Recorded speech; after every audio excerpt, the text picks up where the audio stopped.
जियो news से वाबस्ता senior anchor person Hamid Mir ने कहा है कि 18वीं आईनी तरमीम को ढकोसला करार देने वाले वजीर दिफा ख्वाजा आसिफ को साबिक IG motorway police Zulfiqar Ahmed Cheema की आप बीती पढ़नी चाहिए, जिसमें बताया गया है कि इख्तियारात की निचली सतह तक मुंतकली के रास्ते में बड़ी रुकावट अरकान असम्बली खुद हैं, जो पार्लियामेंट को तो बाइख्तियार न बना सके लेकिन अपने हल्के के एसपी और डीएसपी के इख्तियारात इस्तेमाल करना चाहते हैं।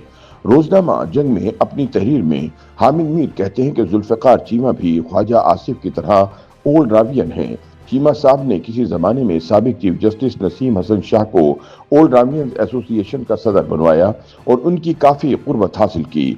इस कुर्बत के नतीजे में इन्हें कुछ ऐसे तारीखी वाकयात का इल्म हो गया जो उन्होंने बड़ी एहतियात से अपनी खुद नविश्त की जीनत बना दिए। जस्टिस नसीम हसन शाह 1993 में नवाज शरीफ की हुकूमत को बहाल करने का बड़ा क्रेडिट लिया करते थे। चीमा साहब लिखते हैं कि इस तारीखी फैसले से चंद दिन कबल चीफ जस्टिस ने उस वक्त के आर्मी चीफ जनरल वहीद काकड़ को फोन किया और उनसे बात करना चाहिए। जनरल वहीद काकड़ ने चीफ जस्टिस के साथ गुफ्तगू से गुरेज किया क्योंकि वो एक प्रोफेशनल सोल्जर थे। चीफ जस्टिस ने बार बार आर्मी हाउस फोन किए तो आर्मी चीफ ने अपने स्टाफ ऑफिसर से कहा कि उनसे पूछो वो किस सिलसिले में बात करना चाहते हैं। चीफ जस्टिस नसीम शाह ने कहा कि हमने कल हुकूमत को बहाल करने या ना करने के बारे में फैसला सुनाना है और इस सिलसिले में आर्मी चीफ से पूछना है कि वो क्या चाहते हैं। आर्मी चीफ ने ये पैगाम सुनकर चीफ जस्टिस को जवाबी पैगाम भिजाया कि हम आपके मामलात में दखल अंदाजी नहीं करेंगे, आप अपनी मर्जी से फैसला कर लें। अगले दिन नसीम हसन शाह ने नवाज शरीफ हुकूमत बहाल कर दी, लेकिन सदर गुलाम इसहाक खान को चैन न आया। उन्होंने बहाल शुदा हुकूमत को भी पसपाई पर मजबूर कर दिया। सदर और वजीर आजम की इस लड़ाई को 18वीं आईनी तरमीम ने खत्म किया, लेकिन इस तरमीम का असल मकसद तो इख्तियारात को बल्दियाती हुकूमतों तक मुंतकिल करना था। ये काम आज तक नहीं हुआ और बल्दियाती इदारों के इख्तियारात पर सूबाई हुकूमतों का नाजायज कब्जा है जो सिंध और पंजाब में सबको नजर आ रहा है। हामिद मीर के बकौल चीमा साहब ने अपनी किताब में लिखा कि जब वो वजीर आजम नवाज शरीफ के पर्सनल स्टाफ ऑफिसर थे तो सेनेटर सैफुर रहमान को एहतिसाब ब्यूरो का सरबराह बनाया गया।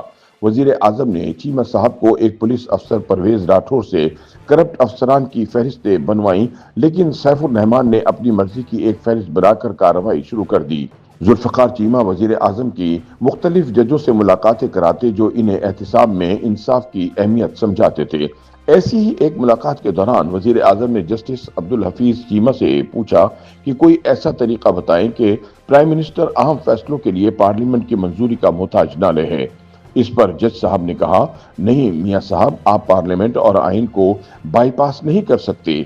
एक बार जुल्फिकार अहमद चीमा ने वजीर आजम नवाज शरीफ को कराची पुलिस के 2 शहीद अफसरों के घर जाकर ताजियत करने पर राजी कर लिया ताकि हुकूमत की इत्तेहादी जमात एमक्यूएम को पुलिस अफसरान पर हमलों से रोका जा सके। एमक्यूएम ने वजीर आला सिंध लियाकत जतोई पर दबाव डालकर वजीर आजम को शहीद अफसरान के घर न जाने पर मजबूर कर दिया, लेकिन चीमा साहब ने हिम्मत न हारी और शहीद अफसरान के अहले खाना को गवर्नर हाउस बुलाकर वहां इनकी वजीर आजम से मुलाकात करवा दी। एक शहीद डीएसपी की बेवा और एक शहीद इंस्पेक्टर की बेटी ने जब एमक्यूएम वालों के जुल्म के वाकया सुनाए तो वजीर आजम आबदीदा हो गए। उन्होंने आईजी को तलब कर लिया। आईजी आफ्ताब नबी हाजिर हो गए जो एमक्यूएम के एक रुकन कौमी असेंबली के भाई थे। वजीर आजम नवाज शरीफ ने आईजी से पूछा कि इस बेवा का शौहर, इस बेटी का बाप किसने कत्ल किया। आईजी ने लड़खड़ाती जबान में कहा, इन पुलिस अफसरान को एमक्यूएम की अस्करी विंग ने कत्ल किया। वजीर आजम ने पूछा, किसने कत्ल का हुक्म दिया। आईजी ने कहा, एमक्यूएम के सेक्टर कमांडर ने। वजीर आजम ने पूछा, उसे किसने कहा। आईजी डरते डरते बोले, सर कमांडर ने। इस मौके पर लियाकत जतोई दरमियान में आए और आईजी को मजीद इंक्वायरी से बचाने के लिए वजीर आजम से कहा, फिक्र न करें, मैं आपको 1 हफ्ते में सारी रिपोर्ट दूंगा। यूं एमक्यूएम से खौफजदा लियाकत जतोई ने पुलिस अफसरान के कातिलों को वजीर आजम के सामने बेनकाब होने से बचा लिया। चीमा साहब ने एक और वाकया भी लिखा है। जब वो रावलपिंडी के एसपी हुआ करते थे और शहर में जुए के अड्डों को बंद कराने निकले तो पता चला कि शहर में जुए के अड्डों के सरपरस्त शहर के एमएनए शेख रशीद अहमद हैं। शेख साहब का आइडियल एमक्यूएम के बानी अल्ताफ हुसैन थे और बकौल चीमा साहब वो रावलपिंडी का अल्ताफ हुसैन बनना चाहते थे। जब शेख रशीद अहमद की मर्जी के खिलाफ जुए के अड्डों पर छापे शुरू हुए तो शेख साहब ने वजीर आला नवाज शरीफ से शिकायत की कि एसपी ने मुस्लिम लीग के वर्करों की बेइज्जती करनी शुरू कर दी है।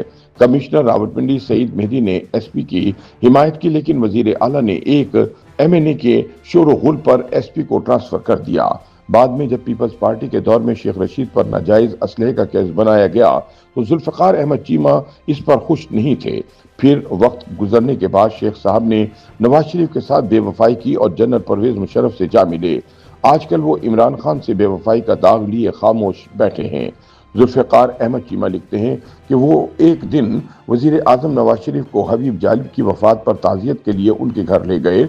इससे पहले कि वजीर आजम मरहूम के खानदान के लिए प्लॉट या रकम का ऐलान करते तो बेगम हबीब जालिब ने वजीर आजम से कहा कि हमें आपसे कुछ नहीं चाहिए।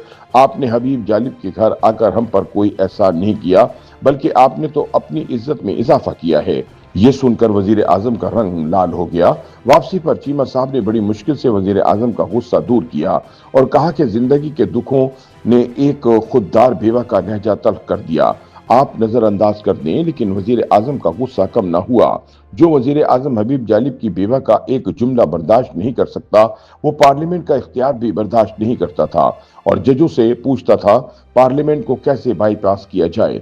जब कोई वजीर आजम पार्लियामेंट को रबड़ स्टंप बनाने की कोशिश करता है तो फिर वो किसी और की रबड़ स्टंप बन जाता है और आखिरकार सिर्फ 18वीं तरमीम नहीं बल्कि पूरी पाकिस्तानी जमहूरियत ही एक ढकोसला बन जाती है। YouTube पर गूगली न्यूज देखने के लिए youtube.com की सर्च बार में गूगली न्यूज टीवी टाइप करें। गूगली न्यूज के पेज पर सुर्ख रंग के सब्सक्रिप्शन वाले बटन पर क्लिक करना ना भूलिए। YouTube पेज पर अपलोड होने वाली वीडियो से बाखबर रहने के लिए बेल आइकन पर क्लिक कीजिए। आपको हर नई वीडियो के बारे में नोटिफिकेशन मौसूल हो जाएगा।